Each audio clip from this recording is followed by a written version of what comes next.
Europe has just got to now seriously get its act together, recognize that America under Trump is simply not an unreliable ally.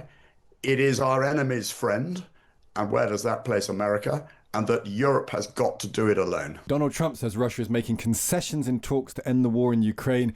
He says that a peace deal between Russia and Ukraine is very close. His special envoy, Steve Witkoff, will now travel to Moscow to meet with Vladimir Putin, while Trump's army secretary and rising star of the administration, Dan Driscoll, will be sent to Ukraine. Should we be welcoming developments, or will we be worrying that Putin is getting what he wants? Sir Richard Shireff is the former Deputy Supreme Allied Commander for Europe, and he joins us now. Richard, morning to you. Good morning. A close deal, close to a deal. How positive do you feel about that? Well, it's good that they're talking. As Churchill said, jaw is better than war. But meanwhile, the war continues unabated.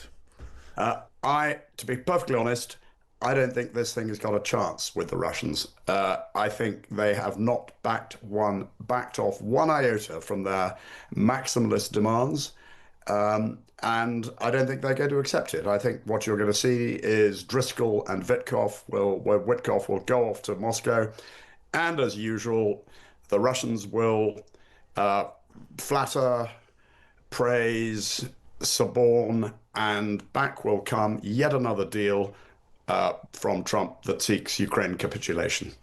And the fear, I suppose, Richard, is that, and I want to know if you think this is the case, that when it comes right down to it, when we eventually go back and forth, Trump will be more willing to walk away from Ukraine than he is to punish Russia. I think we've just got to get used to the fact that at every stage, Trump has been playing Russia's game. He blows hot about tomahawks. He blows hot about sanctions, about secondary sanctions. And that bamboozles the Europeans into thinking that he's going to lean in and support Ukraine. But he's not going to do that. And we've got to get used to that. And therefore, Europe has just got to now seriously get its act together, recognize that America under Trump is simply not an unreliable ally. It is our enemy's friend. And where does that place America? And that Europe has got to do it alone. Where does that leave NATO? Because it looked like in the first version of this peace plan, Ukraine was going to be banned from joining NATO. There's some talk that that's now been removed as a requirement. But does there have to be a route for Ukraine to get into NATO? Because ultimately, that is the way you guarantee Ukrainian security. Absolutely dead right. The only security guarantees that matters is NATO membership for Ukraine. You're so right there. Will it happen? But will it happen? It feels like the Americans aren't that bothered about it, and the Russians are set against it. Well, I think the Americans, as I was going back to what I said, if on the basis that Trump is in Putin's pocket, that Trump will be against it, and of course the Russians, absolutely no way. So therefore, that means that the European members of NATO have just got to say, right, we've got to do this alone. And America, you're either in, you're out. You can't be half in, half out. Nobody can be half pregnant. At the moment, you're out, and we will push on and Europeanize NATO, and we'll accept the cost. So what does Europe... I think that's such an interesting point, Rich, because I've thought about that before as well. What does Europeanizing NATO mean? Does it mean America doesn't take part in it, or we just say to America, we are the leaders of it and your responsibility is less? It means that Europe's got to fill the gaps, particularly the capability gaps, with which America underpins the alliance. And I don't underestimate that. I mean, that is a massive, massive ask for Europe. But we've got to start somewhere. I mean, the starting pistol was fired back in February when Hegseth made it very clear that America was not going to underwrite European security. And at every stage throughout the spring, the summer, the autumn, and now the winter, Europe has been clinging on to the hope that somehow America is still there, that there is reliability in the White House in support of NATO. We've just got to wake up to the reality that that is not there. Well, Keir Starmer says that Britain is still ready to deploy troops as part of a peacekeeping force in the event that there is some sort of peace, which is as you say, some distance away. Is that actually practical, though? Is there a practical possibility of Britain as a major player in a peacekeeping force? Well, let's be clear. Let's start from the other way around. Without a proper peace enforcement force, there can be no effective ceasefire. And this is going to be a big ask, because let's just suppose for a second that there is at some stage a ceasefire. This ceasefire will come after 3 years of the bloodiest fighting in Ukraine seen since the Second World War. This is not a task for a lightly armed, blue-beried, flag-waving peacekeeping organization.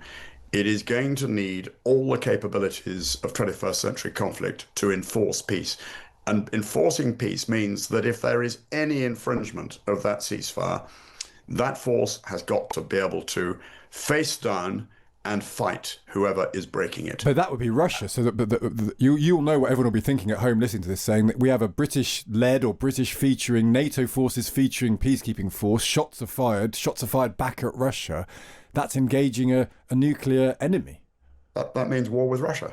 Exactly. And therefore, what it's got to be, any force that is going to be sent to enforce the peace has got to assume it's going to fight Russia. It's got to have, therefore, all the capabilities of 21st century conflict. It's got to have size. It's got to have mass. It's got to have serious capability, and it's got to be backed by political will.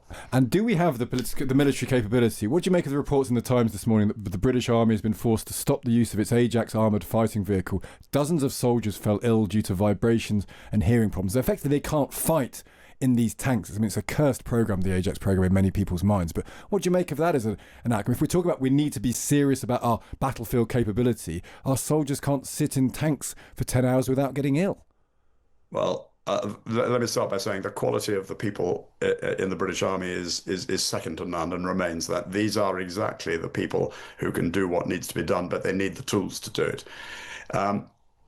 Taken as a big picture, could the British Army deploy a warfighting division in the speed necessary? No, it could not. Could it deploy a warfighting brigade? Big question marks. You touch on Ajax. There have been dramas with Ajax, and you have to look at the procurement system and the problems that has experienced, and you have to say there's got to be a better way of doing it. Is that a disgrace to what's happened with Ajax? For those great men and women who have to fight it, the equipment seems to be so lacking.